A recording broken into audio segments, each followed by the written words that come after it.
My friend Nolan threw a backyard graduation party at his parents' house in Pennsylvania. It was one of those huge summer parties where half the town somehow shows up. String lights everywhere, music blasting, people drinking around a fire pit. Nolan's backyard backed directly against a wooded area. During the daytime it looked normal enough, but at night the tree line became pitch black. You couldn't see more than a few feet into it. Around midnight, there were probably 40 people still outside. Most of us were sitting near the bonfire, while others wandered around the yard talking. That's when one girl named Kayla suddenly asked, "Who's that?" Everyone looked toward the woods. At first I couldn't see anything. Then I noticed a silhouette standing just beyond the tree line. A man, completely still, watching the party. At first people assumed it was a neighbor or someone arriving late. Nolan yelled jokingly, "Come grab a drink." The figure didn't move, didn't answer, just stood there. Something about it immediately made me uncomfortable. The distance was too far to make out details, but you could tell he was facing directly toward us. One of Nolan's friends walked closer to the woods and shouted again. The man slowly stepped backward behind a tree, then disappeared completely. Everyone laughed it off afterward, but maybe 20 minutes later, Kayla noticed him again. Different spot this time, closer, now standing near the back fence. Again motionless, again staring.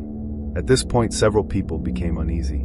Nolan grabbed a flashlight and walked toward the fence with two other guys. The second the light hit the area, the man ran into the woods. Fast, way faster than any of us expected. The guys chased him briefly, but lost him almost immediately in the darkness. When they returned, Nolan tried calming everyone down by saying it was probably just some drunk guy messing around. So the party continued, but the mood had changed. People kept glancing toward the woods. Music got quieter, then around 1 a.m., the power suddenly shut off. Everything went dark instantly. Music dead. Lights out.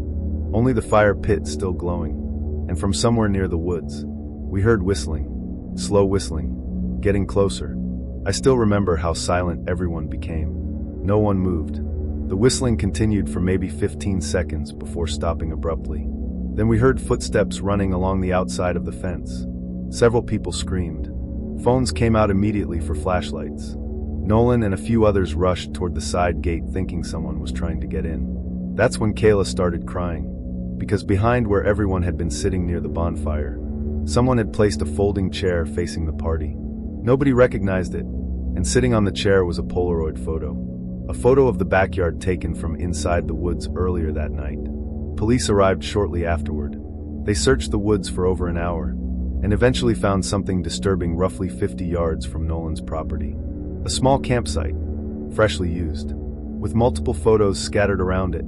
Photos of the party, photos of people arriving, even photos taken through windows into the house. But whoever had been watching us disappeared before police found the site, and according to officers, they never identified who he was.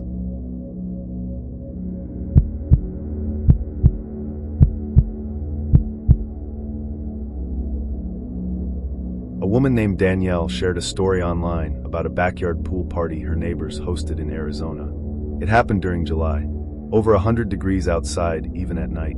So people stayed in the pool area until almost 2 a.m. Danielle lived directly next door and knew most of the guests. Families, co-workers, friends.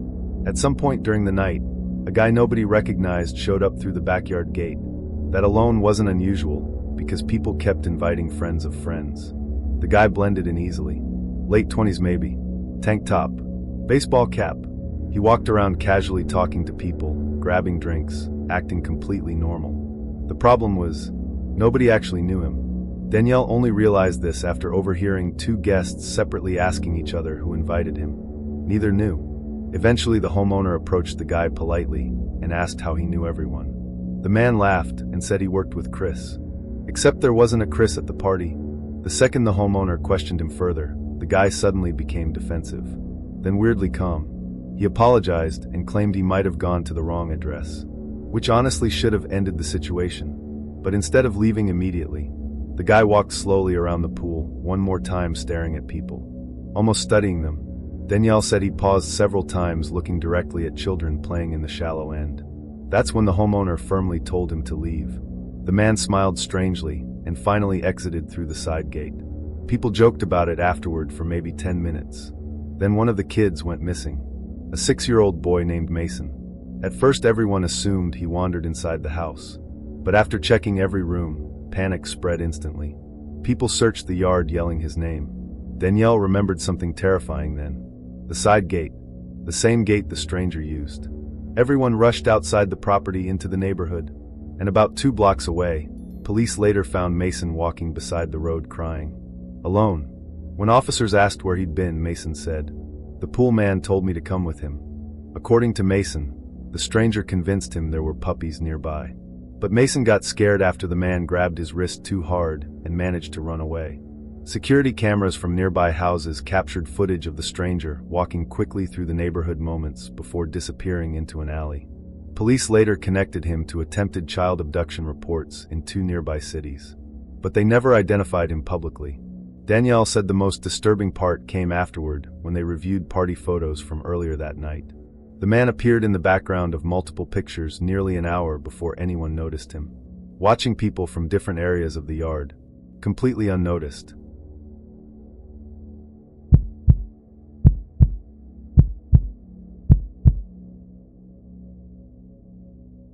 A group of college students rented a farmhouse outside Nashville for a birthday weekend. The property was huge. Open fields, wooded areas, massive backyard fire pit. According to one of the students, nearly 30 people attended the party. Most spent the night drinking outside around the bonfire. At first, everything felt normal. Music, beer, people telling stories. But around midnight, one guy named Trevor noticed something strange near the edge of the property. Another fire, small, flickering through the trees. At first they assumed neighbors were camping nearby, but the farmhouse owner had specifically told them no nearby houses existed within several miles. Trevor pointed it out to a few others. The strange thing was the fire never moved. No voices, no flashlight beams, nothing, just a distant orange glow through the woods. Eventually curiosity got the better of a few people. Trevor and 2 others decided to walk out there. The farther they got from the party, the quieter everything became. They said they could still hear music behind them faintly, but otherwise the woods felt dead silent. After maybe 5 minutes of walking, they reached the clearing and froze. There was no campfire, no people, nothing burning at all. Just a blackened circle on the ground, like something had burned there previously. But what terrified Trevor was what surrounded it. Dozens of animal bones arranged carefully in circles. Some small, some disturbingly large. The 3 immediately turned around, intending to head back. Then they heard movement behind them. Footsteps. Several sets. Not running. Walking slowly through the woods around them. Trevor yelled, asking who was there. No answer.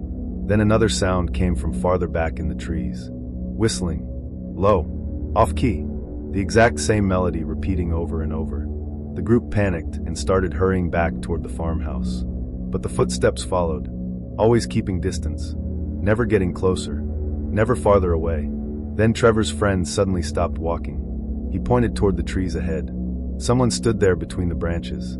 Tall. Wearing what looked like a pale mask. Watching them. Then another figure appeared farther left. And another. Trevor said there were at least 4 people surrounding them silently in the woods. At that point they ran. Completely sprinted back toward the house. The footsteps exploded behind them immediately. Fast now. Chasing. Branches snapping everywhere. Trevor said he genuinely believed they were about to be attacked.